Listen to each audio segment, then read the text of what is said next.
Welcome to our tutorial on how to mark a group as unread on Facebook using your PC with the latest update. Let's walk through the steps together. To get started, open your Facebook account by logging in with your credentials.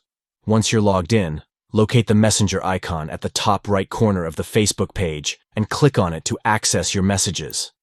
Next, find the specific group chat you wish to mark as unread from the list of conversations displayed in the messenger window. Hover your cursor over the group name, and you'll see 3 dots appear next to it. Click on these dots to reveal a drop-down menu of options. From the menu that appears, select the Mark as Unread option.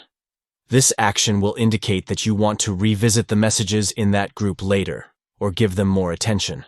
By following these simple steps, you can effectively manage your group conversations on Facebook and ensure that you don't overlook any important messages. Marking a group as unread is a useful feature that allows you to prioritize your messages and stay organized with your conversations. This new update provides a convenient way to keep track of your unread messages and easily identify which chats require your attention. Thank you for watching, and we hope this tutorial has provided you with valuable insights on how to mark a group as unread on Facebook using your PC.